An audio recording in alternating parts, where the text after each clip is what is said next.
What is up, YouTube? It's Tom from Tech Time. And here at Tech Time, we bring you all your tech all the time. So if that's something that interests you, make sure you hit that subscribe button so you can stay up to date with our weekly content. As you can tell, right here is the Google Pixel 3 XL in just black.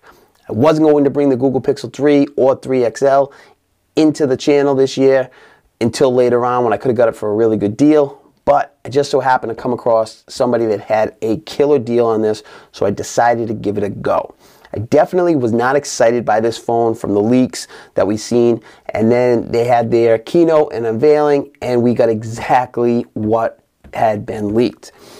They hyped it up like it was going to be something different, something we didn't know. They played some YouTube clips from some of the bigger YouTubers bashing all the leaks and things like that, and then they dropped exactly what we had known and what was leaked. There was not one thing that was really a curveball. Even the software that they pushed out this year was leaked at the last minute, the top shot, night shot, things like that that were going to be implemented in the camera. And most people, that's what they were interested in this phone, is the camera, because this one right here, the Google Pixel 2 and the Google Pixel 2 of last year, had one of the best cameras for photography. Not so much video. Video was good, but mostly photos. They really knocked it out of the park with their image processing. And then this year they came and they gave us the same thing with better image processing. But the problem is with that is that most of these features that are on this are going to make the way over to the Google Pixel 2 and 2 XL if they haven't already. You can already port them over, but they will eventually be made over, 100% by Google, updated to these phones. So you're not getting too much of an upgrade. There is going to be a small hardware upgrade, the new chipset, Snapdragon 845, and you're rocking the same amount of RAM. So there's not a huge difference. Like I said, the build quality is a little different. You get a wireless charging in this one now. So let's see if it's all cracked, what it's cracked up to be. We're going to have some more content on this. This right here is just going to be a quick unboxing. We're going to get into it, see what we got in the box, see what the phone looks like turned on, and then from there I'll get into my impressions in a couple days, get into the camera more. Follow me on Instagram because I'll have tons of pictures posted on Instagram as I bebop around throughout my day. I'll be taking pictures with the Google Pixel 3 XL. So let's get into it. Here we go. Team Pixel. Not a gift from Google like some other YouTubers got this year. I thought that was pretty cool that they did send it out to the small creators, but I didn't know if they did that just to try to gain some hype from the small creators, knowing that a lot of the small creators probably wouldn't bash them because they were so happy to just get a review unit. I have seen some of the smaller YouTubers actually take shots at some of the big problems that some of the bigger YouTubers actually passed on and not decided to talk about, like the audio issues and some other issues. So I actually thought that was pretty impressive by these smaller creators. I'm not going to name names, but you know who you are if you shouted out some of the problems that is going on with these phones, and some of the bigger YouTubers gave them a pass through some fancy cinemagraphs and made it look real pretty, but they didn't get into the real problems of the phone and give it a real review. That happens with a lot of these bigger YouTubers, so it was cool to see them give it to the smaller YouTubers. I didn't know if they did it thinking that the smaller YouTubers wouldn't give them, point out the flaws, but it seems like they have. So let's get into the unboxing. Here is the phone wrapped up nice. Take this baby out. In here, get your paperwork and your SIM ejection tool.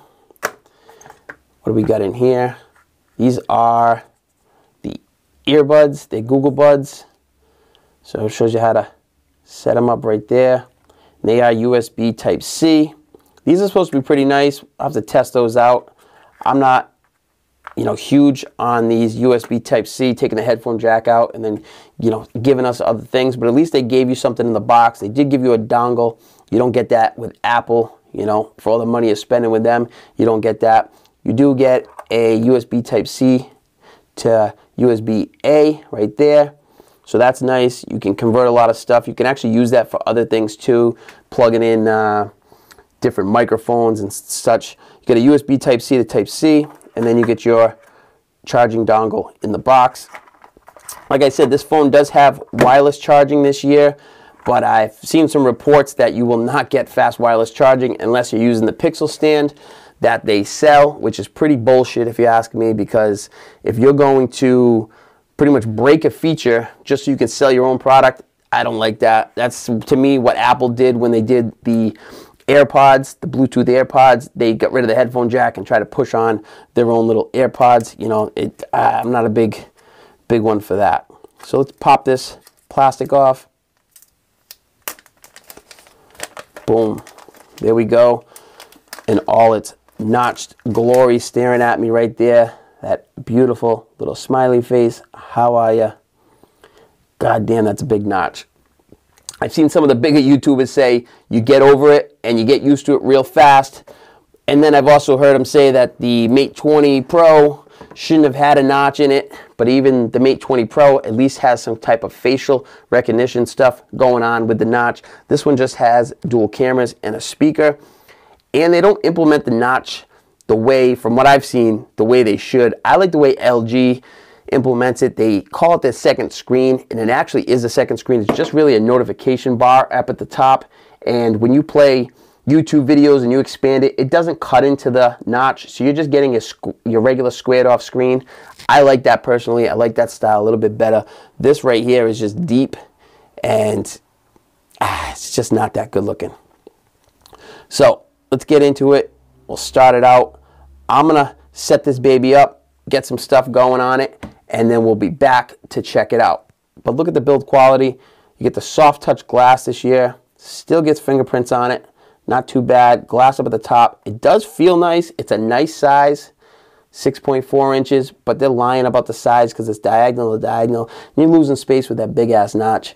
So it's not really as big as they make it seem. And then there's still a big ass chin down the bottom. Yes, it does have a speaker, so I'll give it to them for that. But the speaker grills are totally lopsided in size. For me, I like symmetry, and you're not getting it with that. But I'm gonna pop in all my information and we'll get back to it in a couple minutes. I'll check you out over there. Okay guys, we're back. I got all my apps loading up and stuff in the background. I've been playing around with it. The hardware on this phone is nice. The soft touch glass is really sleek. I like it. It looks, you know, nice. It's nothing, you know, cutting edge, nothing to, you know, it's gonna break any design awards, but it's nice. The fingerprint sensor seems quicker and more accurate on this one than on my Google Pixel 2. My Google Pixel 2, it gets, you know, the slightest bit of dust on it and it doesn't work. So it seemed a little bit better, but only time will tell. I'll have to test it out a little bit more, but right now it seems pretty good. Hardware feels good.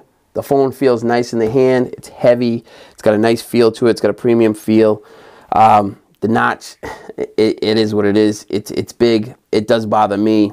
Using main, like going through the main phone things, it doesn't bother me that much, but it's getting into content where it does bother me. And then right here, this little kind of like, it's kind of like a tweak, and you go up to go into the app drawer, and it kind of does like this little half stutter delay thing. I don't know if they're gonna have to fix that in settings. That just seems wonky to me. And it wants to like take you, I don't know, it's just weird. Nova Launcher will probably solve that issue for me, but it's just kind of screwed up. The camera, nice, just like you would expect. Front-facing camera does give you a beauty mode on by default, natural. You can turn it off right there, or you can keep it on natural, whatever you want. Here's some sample photos. And that's wide angle. That thing is nice. Wide angle is really nice, and it's got good quality. Rear facing camera. The quality is sharp. It's nice, just like you'd expect from the Google Pixel. The thing about the Google Pixel camera though, it's like a point and shoot camera. You're not getting any manual controls. You're not getting any extra settings. You're not getting 4K 60 frames per second from what I've seen on it. You do get some of their software image processing, and I think that's why they don't really give you too much of the manual controls, because they rely on so much on post-processing that the manual controls might screw that up. And I don't think the hardware is, you know, it's great hardware, but I don't think it's, you know, cutting edge hardware. I think most of it's done in post-processing. So I think that's why you don't see manual modes on these. There are apps that you can use, but most people buying the Google Pixel want to point and shoot, and that's what you do. And that's a great thing to have on a smartphone, because you pull it out, you can point at something, and it's going to snap a nice picture. It's that quick. Boom. and you have a nice photo. You know, it focuses in super fast, and that's what you want in a smartphone camera. You want to be able to pick up those things. Oh man, the Pixel 3 night sight camera mode is actually nuts. Some of the things that are popping up on my Google now. But like I said, this little thing right here is a little wonky. Let's get into, we'll get into YouTube, and we'll show you what it looks like with that notch.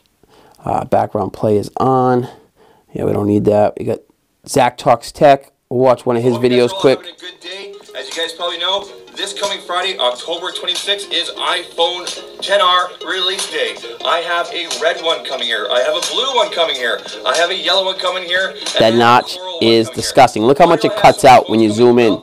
I'm going to pick out one for myself. See, that is it's just a problem. When you zoom in, that notch takes up too much space when you're watching content. Me personally, I like the way LG does their notch. They use it as what they call a second screen, and it is kind of like a second screen. Oops, sorry about that bump. It's like a second screen. Your notifications and things like that go up there, and when you're watching content, you zoom in, it crops right before the notch. I like that personally. That's the style I like. I like the way it's implemented a little bit better than this. To me, this just doesn't cut it. You can crop out the notch in display settings, in developer options, but then you don't have no info up there. So, you know, it's kind of a lose situation on that.